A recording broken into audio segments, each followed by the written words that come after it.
Thank you very much for giving me some time to come back with your questions on children's etiquette. I appreciate it very, very much. I'll attend to as many questions as I can. It's right in front of me. The first questions I've received is how to keep our children away from digital device. They are so hooked onto it. Their focus is gone. It is quite a challenge, but you can have a conversation with your child and tell them the importance of investing time in a proper manner. Also, you can always have a nice, friendly conversation and encourage them in investing a certain amount of time on an online course or on learning something that will grow them as a person. If that child is passionate about music or a language, a new language, children get excited about new things. So if you can introduce a newness, a new life, a new something in a more exciting manner, I think they will listen, and they will also be more involved in that section rather than investing so much time on Instagram and Snapchat, which I agree is a complete waste of time. The whole deal is conviction, and if you can convince them, they will do it. Okay, at what age can I send my daughter to Savoir Faire Academy? She's 3. How adorable. Well, I regret to inform you, we don't offer children's etiquette to such young kids. The youngest we teach is once a year young adult finishings program, which is also restricted to 13 to 19 years old. We don't do any preteens either. We don't do such young children's etiquette, though we have received so many requests, is because children take longer to internalize, and we do train teachers and mothers for children's etiquette, and they can internalize those etiquette at home, and we train them on how to internalize in a proper manner so that the children internalize those etiquette and behavior, and it becomes a part of lifestyle rather than doing a one-off course which doesn't really work for children's etiquette, to be very honest with you. Are you offering children's etiquette? No. But we do offer children's etiquette for mummies and teachers. Okay, let's go to the next question. Hello Konkana, I've always loved all your videos. Thank you.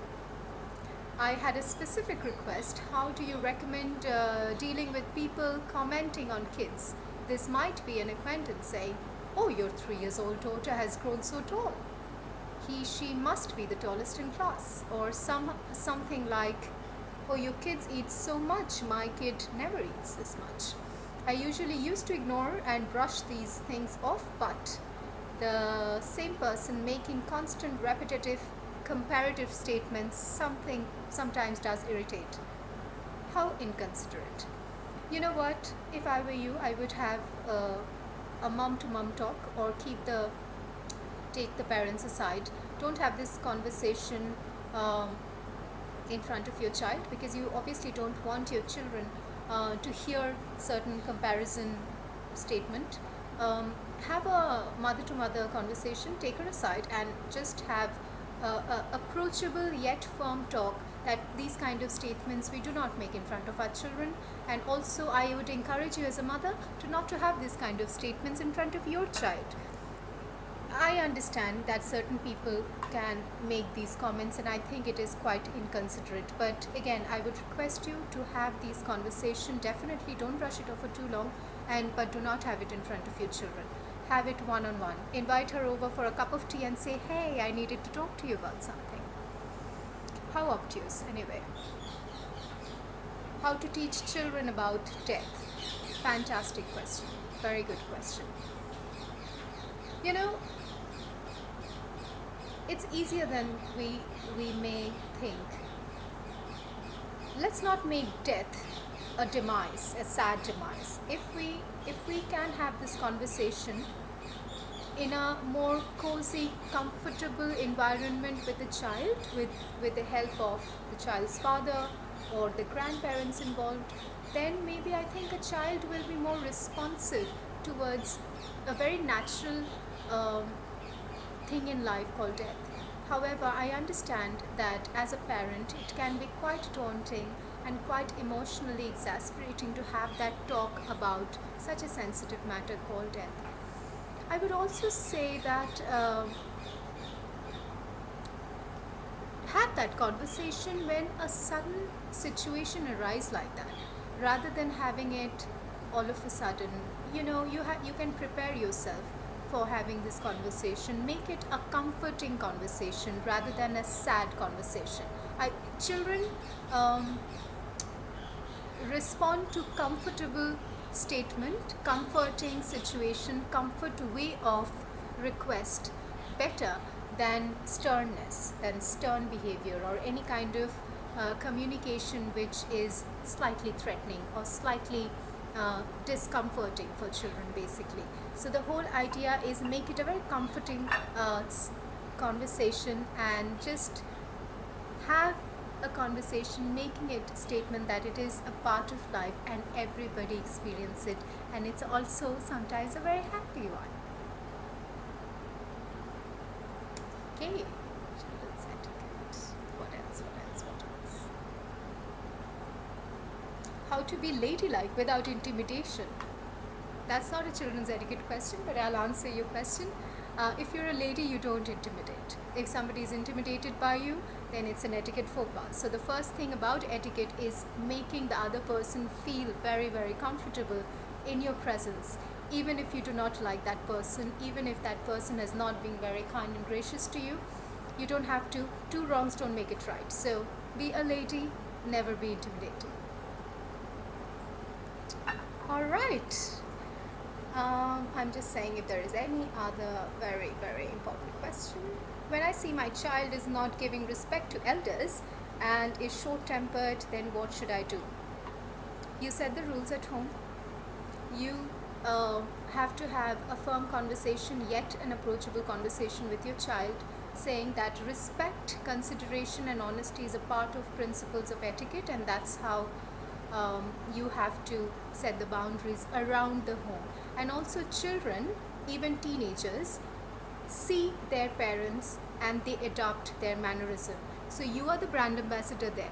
They're going to look at you and learn all the principles of etiquette. So if they are not respecting elders, they are short-tempered, and their behavior is affecting it, sometimes it is obviously the puberty, the hormonal change, the adulthood, the pressure of social, friends, etc. But have that conversation and set some boundaries. Walk the talk. You are constantly walking the talk as a mother, and your children are learning from you.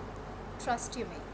There is even a teacher cannot justify a behavior change the way a mother can. And that's exactly why we train the mothers.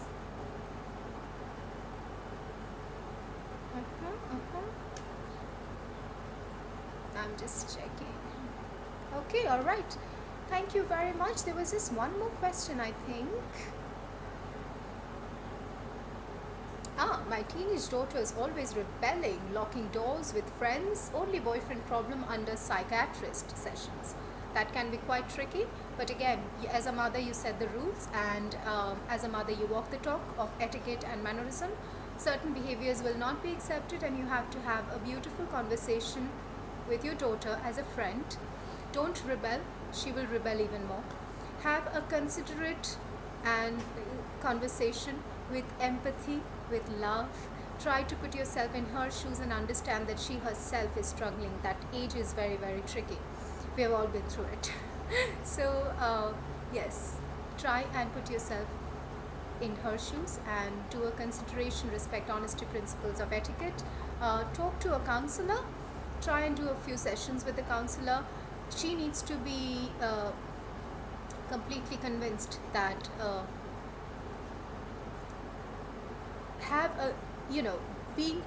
having good mannerism and not rebelling and all these problems with boyfriends, friends, etc. will be a part of life and is a part of life. But how she deals with it has to be introduced at a very young age, and this is a good time. So speak to a good counselor, do a few sessions, and then you take the matter in your hand, because remember, counseling is only a few sessions. once you speak to the counselor separately from the child, you can also take some guidance from her in how do you build your relationship with your daughter and help her through these tough times. I'm sorry I could not answer all your questions, but I have tried to answer as many as I can. And thank you very much for your questions. I enjoyed this Q&A session on children's etiquette very much. Thank you.